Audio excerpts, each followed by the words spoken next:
Pak Aza is not only for Persebaya.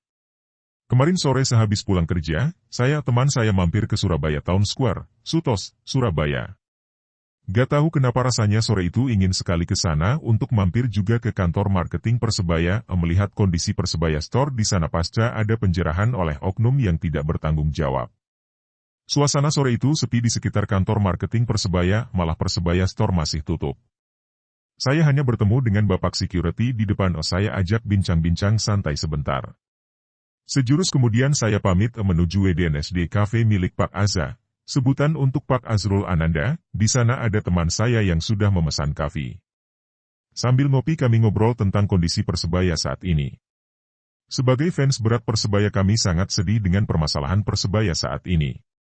Kami berusaha tegar semoga ini adalah ujian yang bisa membuat Persebaya lebih bagus, terbang lebih tinggi lagi. Oh ya, sedikit cerita tentang diri saya, gak apa-apa kan sekali-kali pamer latar belakang diri, sorry guyon Rex. Saya termasuk penggemar Persebaya dari kecil, dari SD bahkan, lokok gak dari TK, yo pas TK aku durung ngerti Persebaya bal-balan soale, 2.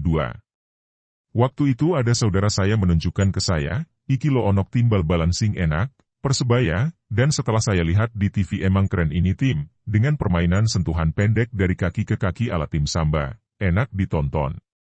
Bahkan saat ini kecintaan saya kepada Persebaya melebihi kecintaan saya kepada PSSI, I don't know why, sorry Rex kalau aki terkesan lebay.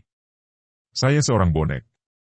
Di sisi lain saat ini kedua anak saya juga mendeklarasikan diri kami sebagai, Tegreens, part of Persebaya fans, ya perkumpulan, organisasi non-formal kecil-kecilan di keluarga kami sesama fans Persebaya. Lo istri kok gak diajak sekalian, soalnya bojoku gak terlalu seneng nontok bal-balan, senengane nontok drakor, drama Korea, 2.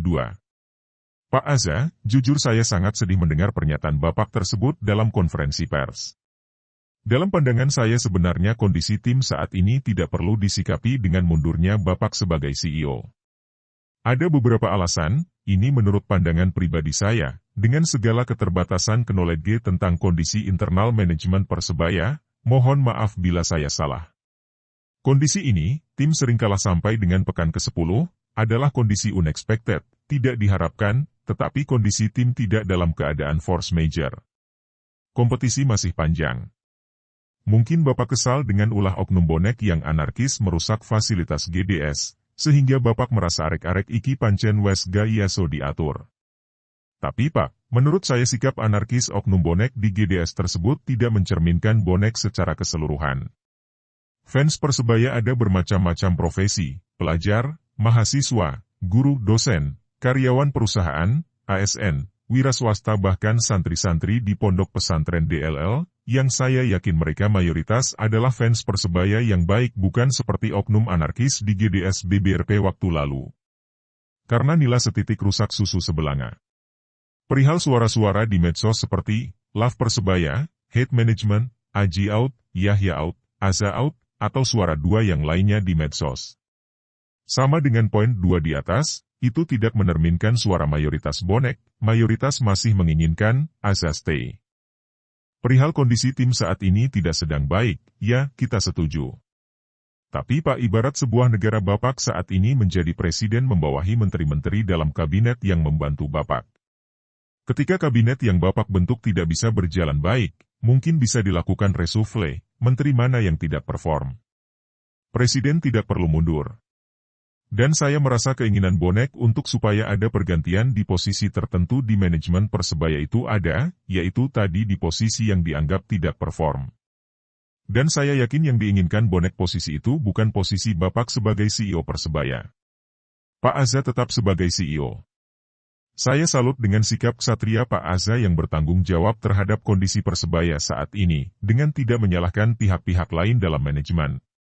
Tapi Pak, kami semua percaya Pak Aza sudah meletakkan pondasi yang benar di Persebaya dalam manajerial menuju Persebaya yang sustainable, sehat secara tim, sehat pula secara financial, bisnis untuk perusahaan, finally ke depan tim bisa menghidupi dirinya sendiri, tidak hanya sekedar jor-joran kekuatan financial dari sang investor untuk membentuk sebuah tim tapi sebenarnya secara bisnis, financial perusahaan rugi.